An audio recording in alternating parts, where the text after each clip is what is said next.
Good evening, everyone, and welcome to our Digital Safety Day here at the Adventist Church on the Ontario Conference. We are so happy that you tuned in with us tonight, taking time in your evening to speak about digital safety, this relevant and important topic. I have some very special guests here tonight from the Durham Regional Police Service. To my immediate left, I am so delighted to introduce you to Detective Constable Jamie Pogson. And next to him is Detective Constable John Powell. And then we have Superintendent Glenn Cornier. Thank you so much, gentlemen, for joining us tonight. Thank you. We're so happy to have you here. So, as we explore a little bit about digital safety and the importance of this, I would like you to just start out by telling our audience what's meant by child exploitation. So child exploitation in our world, the definition of child under the criminal code is anybody under the age of 18 years old. And then exploitation, is obviously, taking advantage of somebody else for your own kind of personal gain. So putting the two of those together, you're taking advantage of a person that's under 18 years of age for some form of personal gain. Okay. So, thank you so much for explaining that. So, you are part of a unit called the ICE unit, is that correct? That's correct, yes. And what does that stand for our viewers? Yeah, go ahead. Yeah, ICE stands for Internet Child Exploitation. So we handle all online investigations with police where children are the victims. Okay, good. Thank you so much. So, what role do you think that social media? So, all our kids, they're all on social media. They all have the apps. They're on it every day, scrolling through. So, what role do you think social media plays in facilitating or preventing child exploitation? Well, I think it plays a huge role, if not the entire part of it. In all the exploitation that kind of we investigate, generally speaking, it starts, or some part of it is on starting with social media. So that's kind of how it facilitates. Is as far as preventing, there are different measures that are taken by social media, that to help prevent that. So they are, depending on the location that they're out of. So whether it's Canada or U.S., they have a duty to report things like any kind of child pornography or things like that on their sites. So they report that to the authorities, and then it gets back to the authority in that kind of geographical area where it's under. So they do have a duty to report that. However, it's limited because, again, the Canada and U.S. they have a duty to report, but some other sites that are run out of other areas of the world might not have to follow those guidelines. Guidelines. It's a fine line between sort of privacy and reporting these things. Obviously, they can't, social media platforms, for example, can't go and read everybody's messages. That would be a big invasion of privacy on their end. But without, going to those lengths, it's difficult for them to oftentimes to find out about it. So these things tend to go unreported very often. Which is unfortunate. So you talked about pornography, for example. So what are some other common forms of child exploitation that occur in that digital realm? So the most common we see now is what's called sextortion. So it's a form of extortion using sexual imagery. Basically, the perpetrator of this offense will communicate with the child online, sort of develop a little bit of a rapport, a little bit of a friendship with them, and then convince that person to ultimately to send images of themselves, naked images, sexual images. Wow. Once they've received those images, they'll often extort the child by either telling them to send more images or telling them to send money or another form of payment. with the threat being that they're going to send those pictures out to, contacts, social media contacts, or teachers at school, or if they're friends, or that type of thing. So How that's scary. the most common we're seeing these days. Is So you're probably seeing a lot of this. 4 or 5 of these a week in Durham Region alone, I would say. Really? Wow. So, what signs can parents? I mean, as a mom myself, this is the thing that I'm most afraid of. And I have a preteen in my house. You can imagine what that's like. So, tell me, what signs should parents like me look for to identify for potential exploitation? Yeah. So, excuse me, sorry. This question is pretty challenging because every parent has a different relationship with their children, and every child kind of behaves in a different manner. So there's not kind of a one size fits all.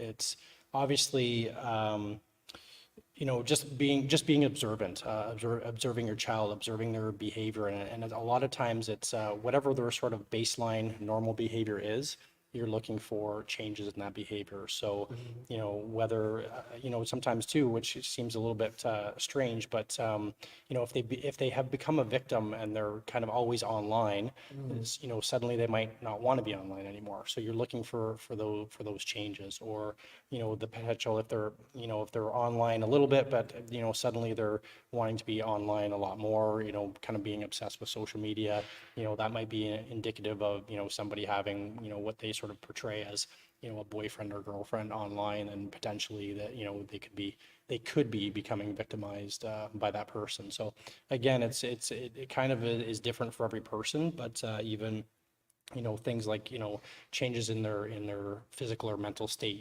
they maybe increased anxiety, or not eating anymore, or having trouble sleeping. Those are all different things that not even having an interest in kind of doing things that were that they normally did all the time. If they change that and they don't have any interest in doing that anymore, that's potentially signs of that. But Absolutely. And can I just add just one Please. thing? It's communication. It is very important, because I know as we're all busy with our lives, we oftentimes we're parents, we're working.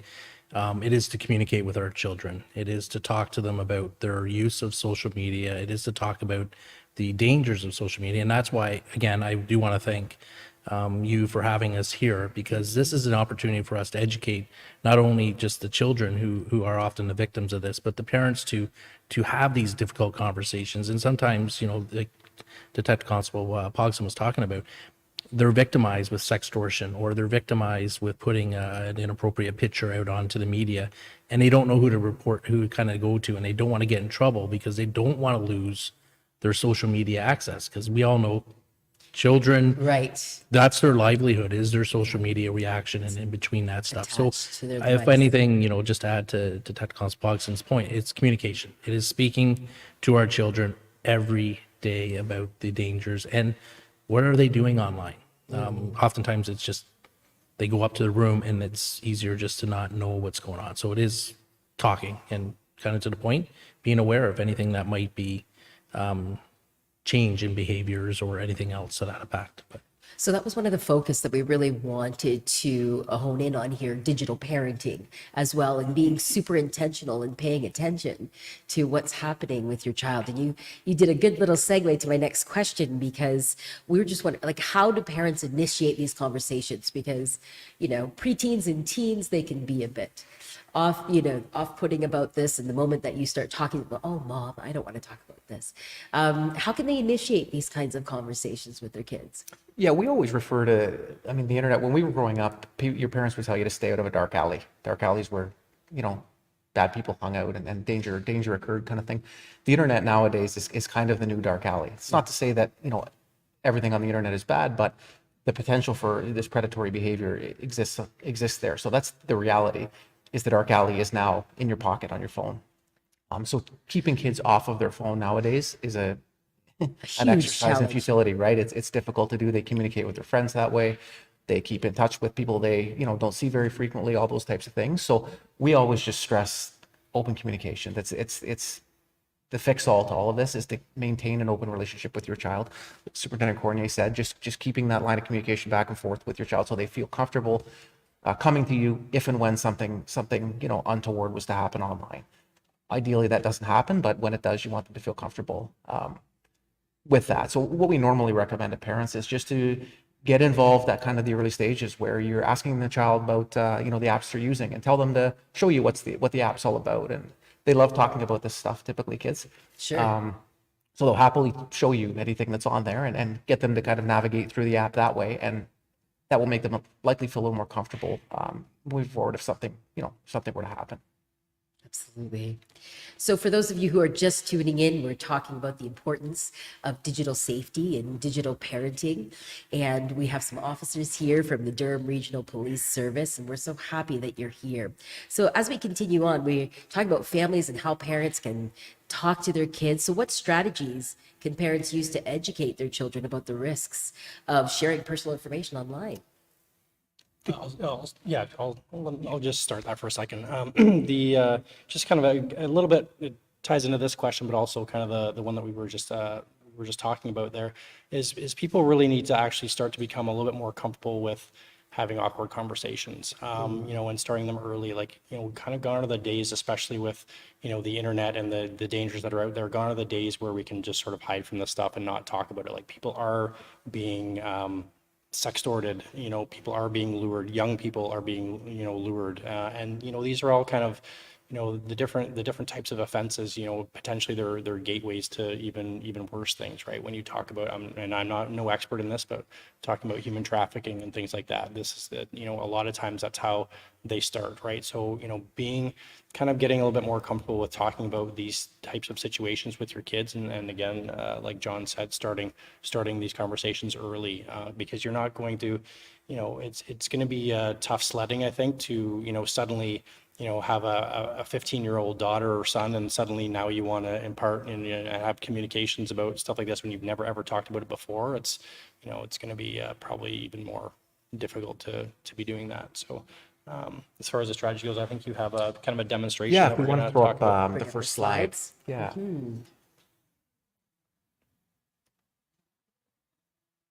So as we're bringing up those slides there, that's, it's so important that we have those conversations early. As soon as they get a tablet or a screen, when they're little, we see, you see the little 5-year-olds, the moms in the shopping with their shopping carts and their kids looking at the screen. As young as that, start having those conversations. Absolutely.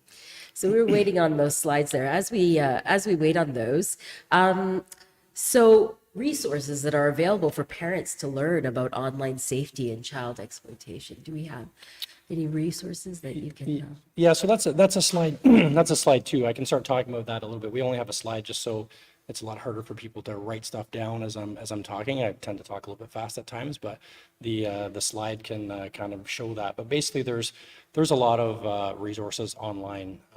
There's the resources there. So there's a website called protectkidsonline.ca, needhelpnow.ca. And then there's one run by, we call it C3P, but it's the Canadian Centre for Child Protection. So it's protectchildren.ca.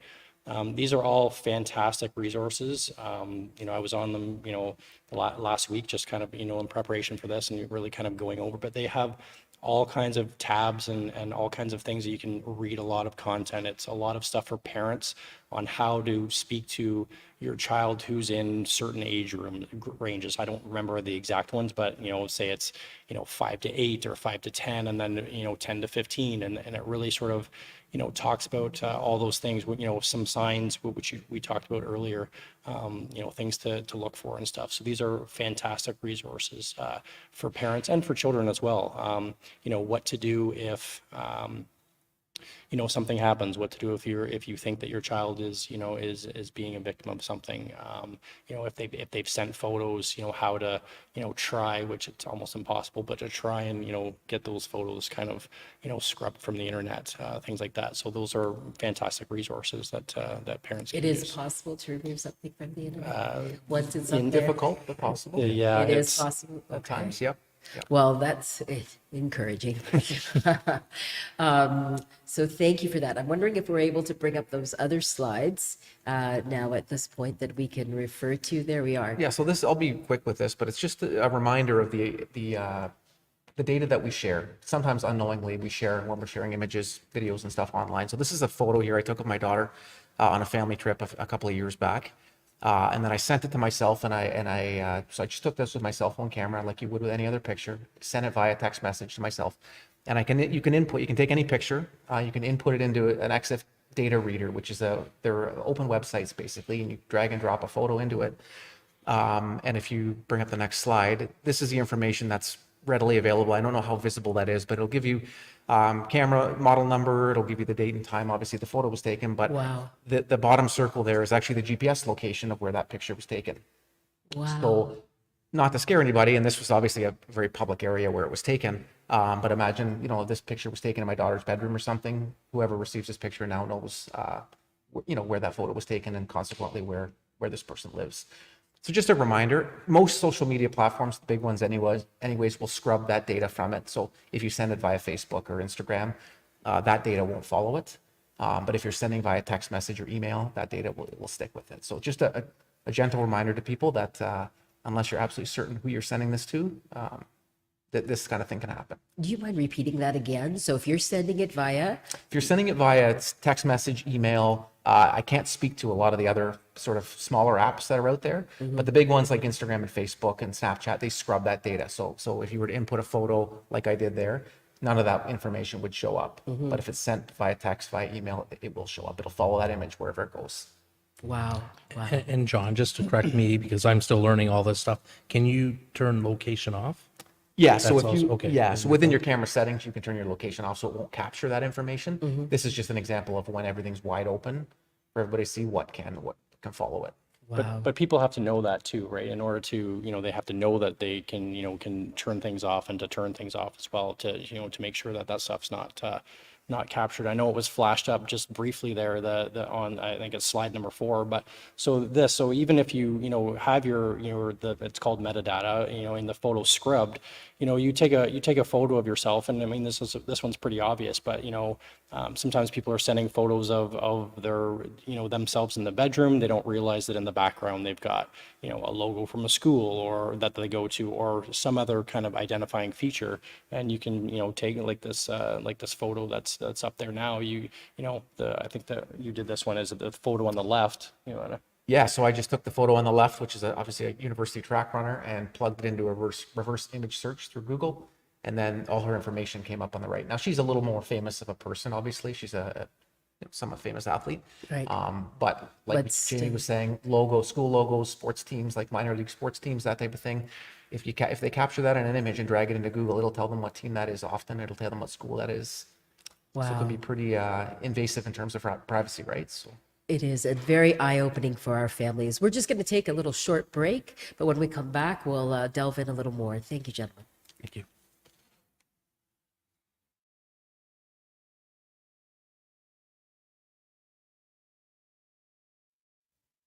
Camp Brenda, located on Lake Rosso in the heart of Muskoka. It is a camp like no other. Situated on over 70 acres of natural environment and waterfront, Camp Brenda has something for everyone. With a vast variety of classes and activities and summer camp sessions for campers ages 8 to 16, your experience is sure to be a memorable one. Camp Brenda also has family camp where the entire family can enjoy taking activities and classes together. From daily flag raisings to the end-of-day flag lowering, Camp Brenda is always busy. Our morning worships and evening campfires truly emphasize our focus on God, our Creator. So whether it's your first time or you are returning once again, the memories and friendships that you will make will last a lifetime. Don't just take my word for it. Come and see for yourself. Camp Brenda, a place where you will explore nature and discover God. You might be asking, who are Seventh-day Adventists? Commonly known as Adventists, we are a Christian movement established in 1863. We have 28 fundamental beliefs and more than 20 million members.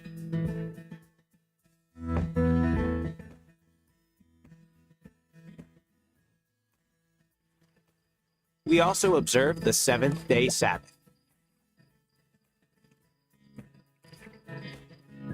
Worldwide, we have more than 162,000 congregations. We serve countless communities with our education institutions. with 2 million students. And 198 hospitals around the world. And it's all because we love Jesus.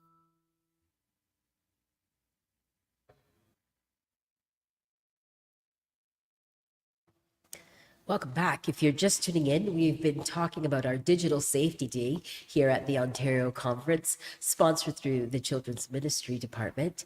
And we have our officers from the Durham Regional Police Service. Now, officers, I had mentioned to you before the break that I was an educator probably for 25 years. And so I'm wondering what role can teachers play in helping children? Because the reality is they spend 8 hours a day with these kids 5 days a week. So what role can they play in helping educate our children about digital safety? Yeah, I don't really necessarily think it's a lot different than parents. I mean, again, sort of with the teachers, helping to monitor the kids, because again, they just like the parents, they see these kids all the time. So, monitoring their behavior, looking for changes in behavior from them. But again, I mean, obviously the conversations might be a little, slightly different from the teachers than the parents. We wouldn't expect that the teachers are, kind of sharing the same things as the parents are. But again, just sort of, educating on, just reiterating the dangers of what's lurking online. I didn't mention it before. I was going to mention it in one of the previous answers, but everywhere that is a space for kids to be, whether they're playing games or talking, unfortunately there's always adults.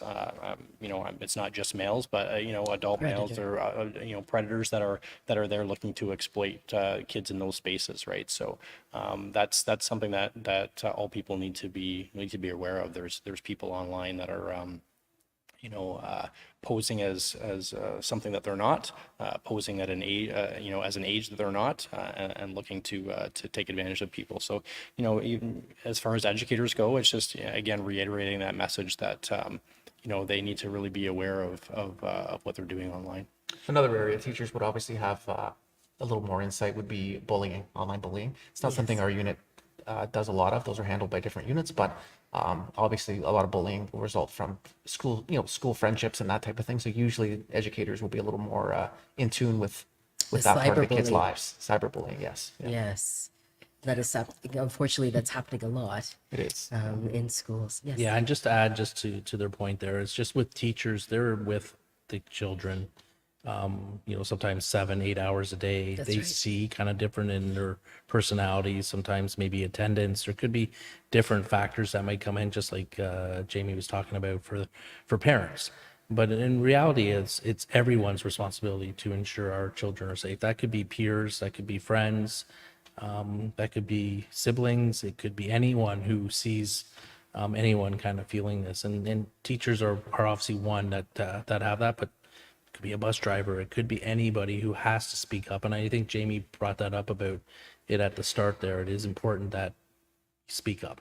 Oftentimes these things are held in kind of the closets because there's embarrassment that happens sometimes with sextortion or whatever it might be, but it is ensuring that that we all speak up and we see it. So, what if the worst happens and a child gets caught up in exploitation of some sort? It's every parent's worst nightmare, but what do we do? How do we support them? Well, it's important to keep in mind we're on the same team as our kids here. Like the kids are not trying to get away with anything. Often, as Glenn said, there's some embarrassment along with that. Once you can kind of break those barriers down in terms of communicating with your child, you're on the same team. They don't want to be exploited. We don't want them to be exploited. So we're working together with them. So priority number one would obviously be look after your child's mental well-being. Get them the shame. resources, the support they need at that moment. Everything else can kind of wait, right? You don't want this to leave any more of a lasting impact on them than it has to, or than it already will.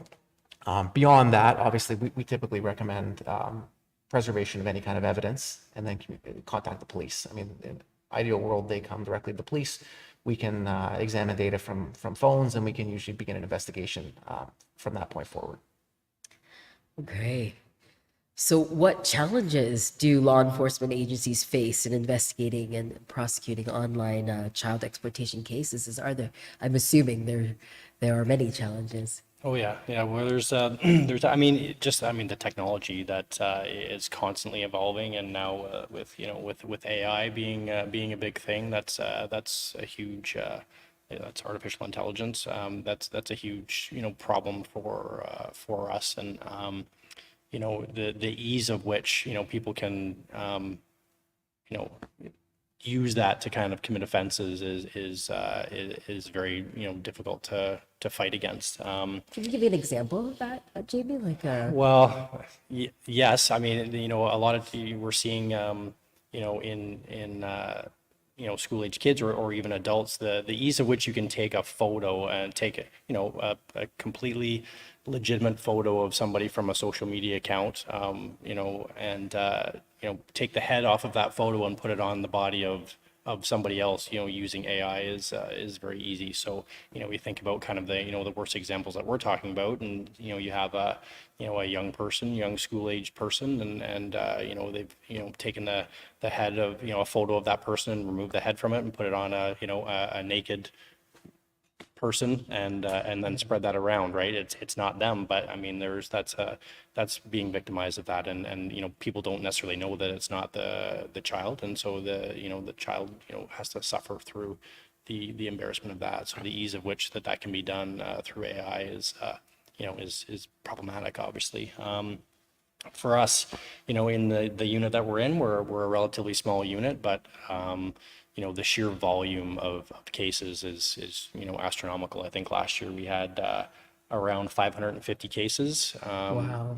and we're a unit of 4 detective constables and 1 supervisor. So it's impossible to deal with the amount of cases that we have. So that's a huge problem for us. Just the sheer volume, for the time that it takes to investigate these, and get them to a successful outcome, whether it's a court outcome or a resolution that's happy for all those involved, is very time consuming. So that's another challenge, and even for us too, dealing if we get it to that stage where we're in court, even dealing with some of the the court officers, whether it's a judge or a justice of the peace or whomever, and they're even less techie than maybe a little bit older school, and they're not techie, and so now we're having to try and explain these things, and Educate them. if we don't educate them properly or explain things properly to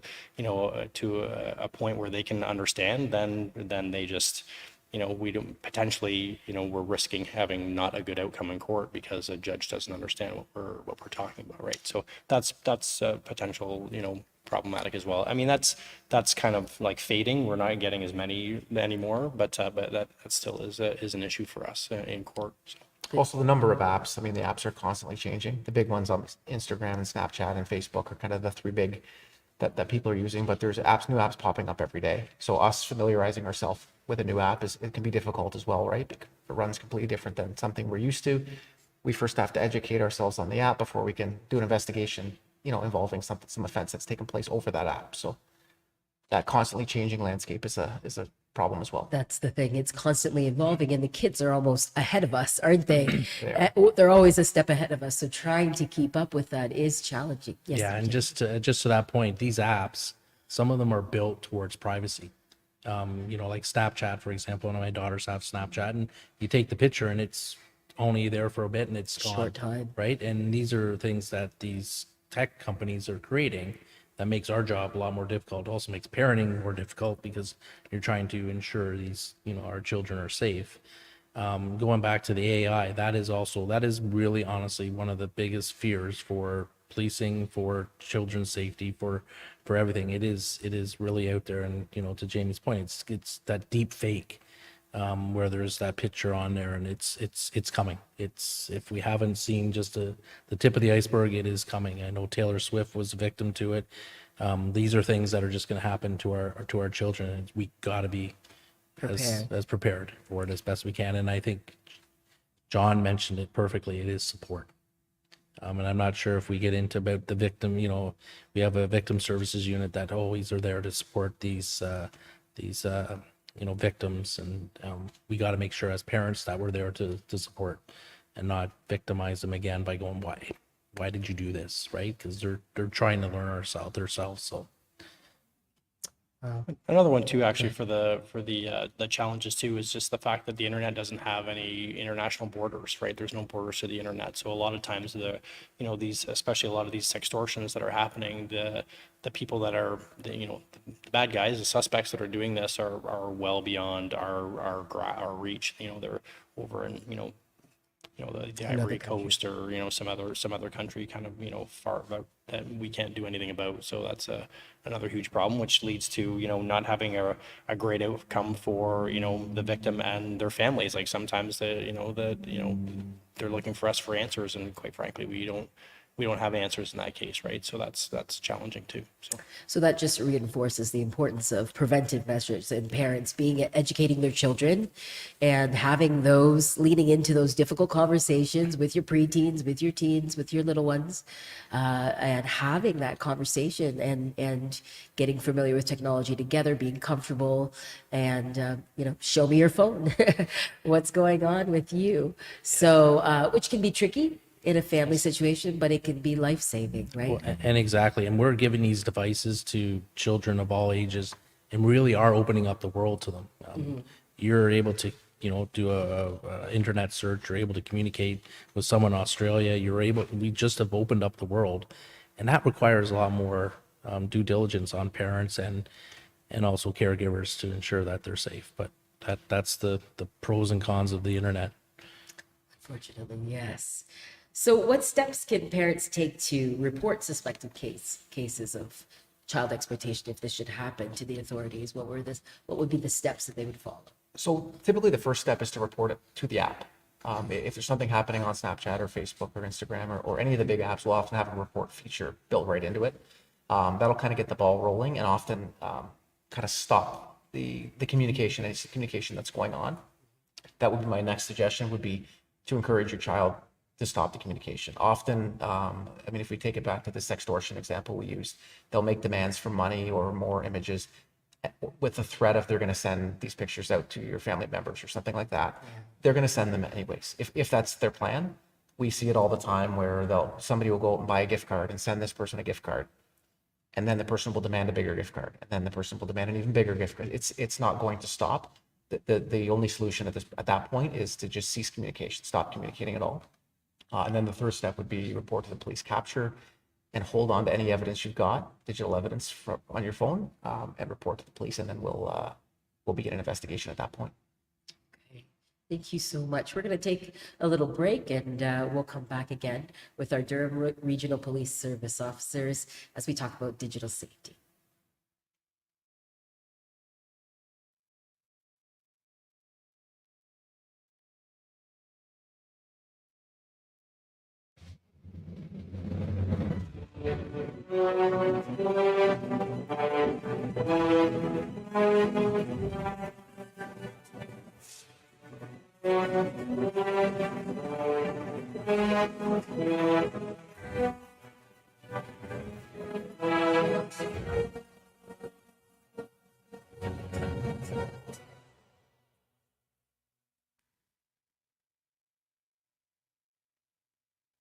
See the smiles. See the joy. See the friendships. See leaders. See the outdoors. See the learning. See the scarves. We are the Pathfinders. If you are between 10 to 15 years old, join a Pathfinder Club.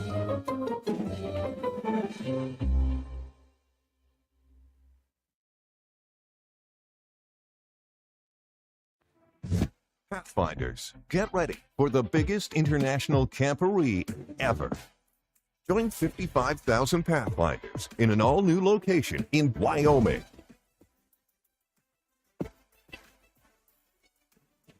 In 2024, get ready for bigger campgrounds, more world records, special events, and incredible new activities.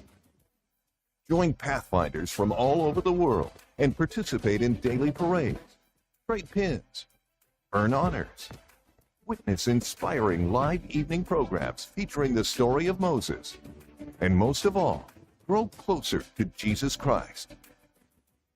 Don't miss the 2024 International Pathfinder Camporee in Gillette, Wyoming.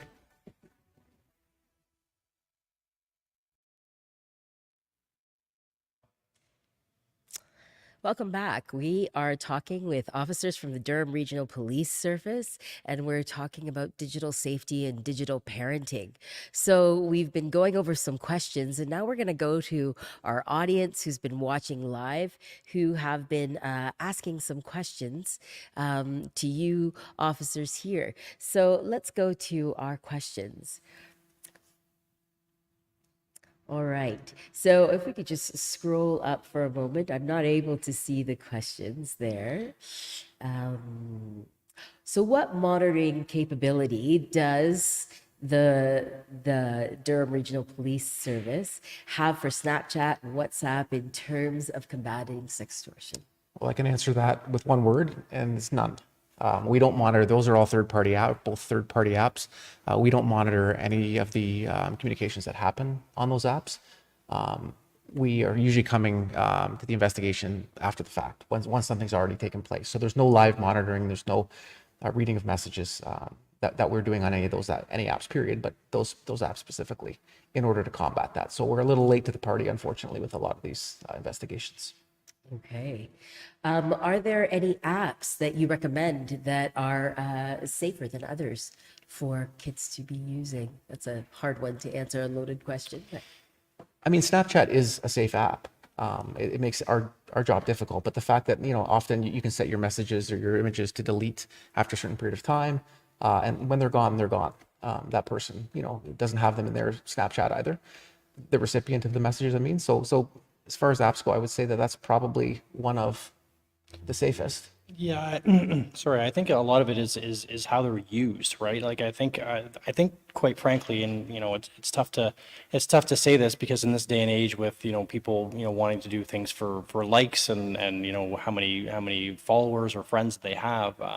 Unfortunately, the safest way to use these apps, because it's unrealistic to say don't use them at all, but the safest way to be using them is to make sure that you absolutely know the person that you're allowing to follow you or to be friends with, right? So you shouldn't really have a whole bunch of people on Snapchat followers that you don't know and haven't met personally, right? Because then you don't know who it is that you're talking to on the other end, right? They could be saying that they're a 13-year-old boy or a 13-year-old girl or whatever, but they could be a 30 or 40-year-old man on the other end. And just as an example, John and myself, we both do online undercover stuff. So we both have profiles that I have numerous online personas that I pose as different people and then pretend to be a young child in some of these areas and then speak to adults and we end up arresting some of these people, right? So anybody can be anybody online, right? So people have to be aware of that. So. Yeah, and I just add, whenever you're downloading an app, understand there's security features in all these apps. So understand you can limit what information comes and goes. So Facebook, you can take off the location piece. Same for Snapchat. I know my girls use it, and you can take off the location. So I think as parents, if something's being downloaded by our children, we need to kind of go through all the security features that are part of that app.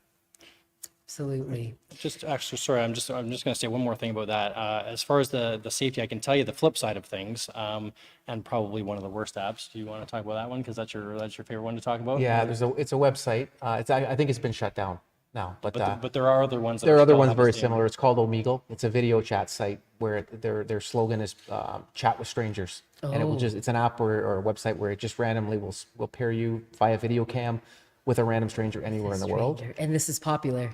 This certainly was popular for a long time, and there's substitutions now. There's alternate websites that essentially do the same thing. And it's completely anonymous. Completely anonymous, yeah. So we can't do much from an investigative perspective on it once something's happened, and it's just rife with predators on there, just looking to exploit kids. So if you see your kids on a website using a website like that, kids do it in honest fun. It's kind of a group of kids will get together and think it's kind of funny. New and and just kind of think it's funny. They'll go on and tell jokes or go on and do whatever. But you never know who you're talking to on the other end. Absolutely, yeah. Yeah. Wow.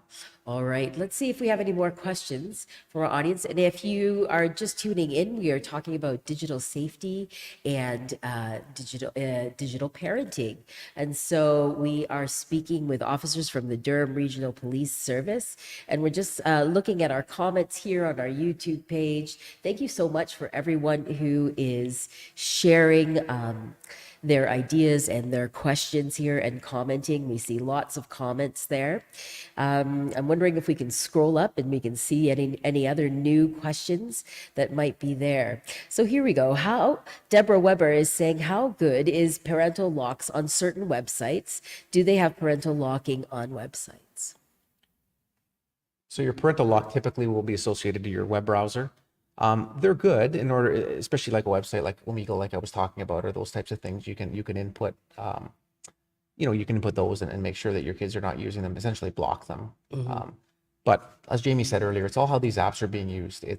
We prefer to see you having the conversation with your child, so they don't even want to go on that site in the first place, Right. as opposed to trying to take these kind of external measures to keep them off, if that makes sense. Right. But yes, to answer the question, they are the parental locks can be good on the web browsers. I think a lot of the danger too is unless, the parent is in IT or, some kind of, cybersecurity or whatever, oftentimes the kids at a very young age know way more about technology than the parents do. So, for every parental lock, there always seems to be a way for the kids to work To around unlock to it, defeat and that. they So are so clever at that. So at what age, we were talking about bullying earlier, at what age does online bullying open up to prosecution?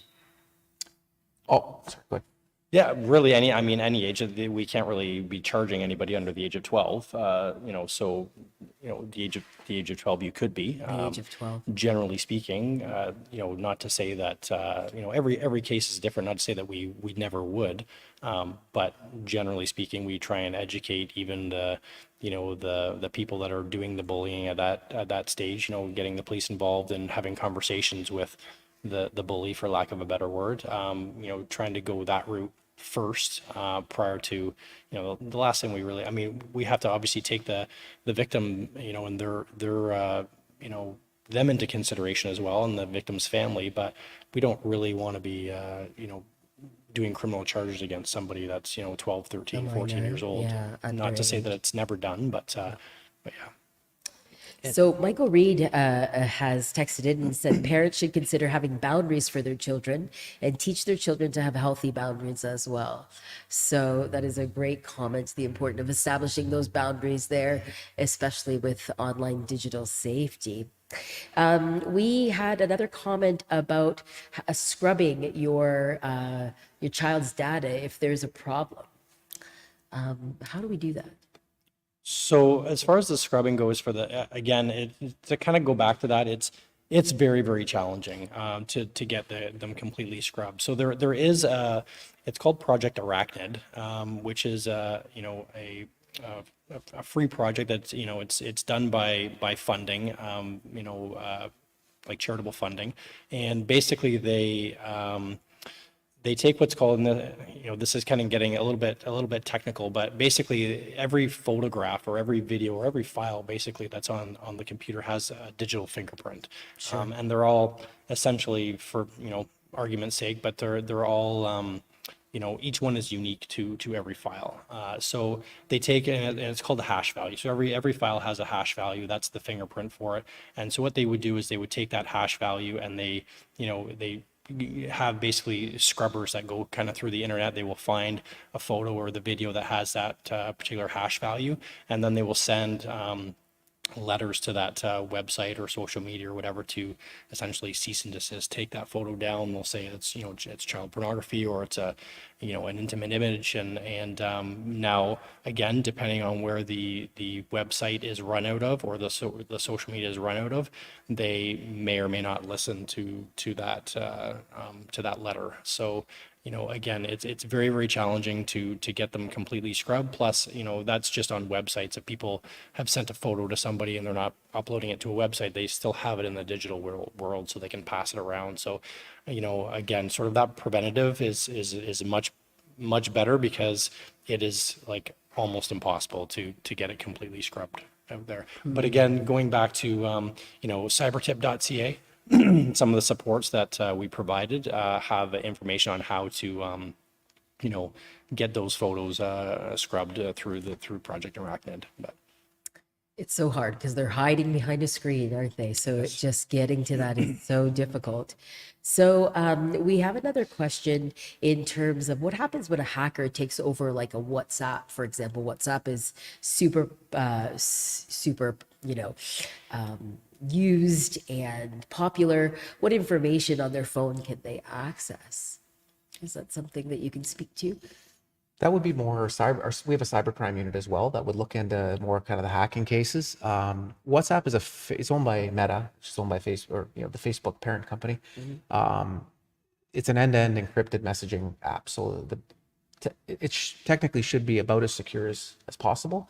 But the only information I think that WhatsApp itself would store would be an email address and maybe a phone number, whatever information you had entered in when you first got the app, basically when you first downloaded the app and generated an account.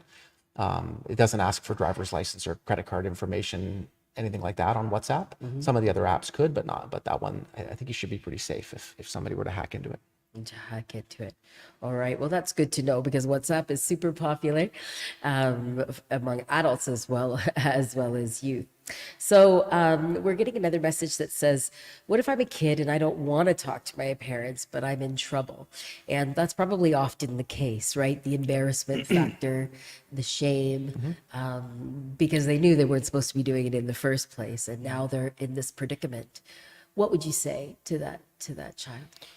Well, I mean, that's a fantastic question because I think probably, again, I don't know exactly the audience that we're talking to here, but there's a really good chance that, and obviously this is a what if question, but, there's a really good chance that somebody that's, watching this has been a victim or definitely knows a victim of this. So yeah, it's a great question. If you don't want to talk to your parents about it, I do strongly recommend, talking to somebody that you trust, whether it's, even a friend or a teacher or a police officer, or somebody that you trust, and getting some help.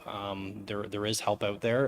Again, I would strongly recommend that you do talk to a parent because it's definitely helpful to get that support. But if you really can't do it, there are those supports that we posted, with CyberTip or Need Help Now. These are all different websites that you can go on, talk to people. I think there's actually even some of them have people that you can talk to, people like help that you can get, for those issues. So you can talk to people kind of anonymously through that. So definitely talk to somebody. Even if it's again through one of these anonymous sites. Then to try and get some help for yourself. It's a lot to take on, but we're here to help, and your parents are here to help as well. So take advantage of the resources, and it seems like a lot to take on at the beginning, but you'll get through it. And just to add to that, just the kids who are listening here, you're not alone. We wouldn't be up here talking if this isn't something that is occurring often. And to just think that you're just sitting here by yourself, or that you don't have the support system, or that like I've said, the word embarrassed, you just have to realize that there's people here to support you, and we want to get help. Please, you have to speak to someone. There's a lot of support systems. If it's not through your school, if it's not through, a church or anything like that, there is those opportunities, some trusted individual, but you have to report it. And again, we are here, and there's a lot of supports to make it better. That's what everyone has to realize. It's not Before it gets any worse. Before it gets any worse and goes further down the line. Thank you so much. If you're just tuning in, we're talking about digital safety and digital parenting, and we're taking questions from our audience as we speak to our officers from the Durham Regional Police Service. We are so delighted to have you here and to be sharing your wisdom and knowledge with us. I'm just wondering, as I look back over my questions, are there any legal frameworks that exist to combat this child exploitation, and how effective are they? So there are some. just the very fact that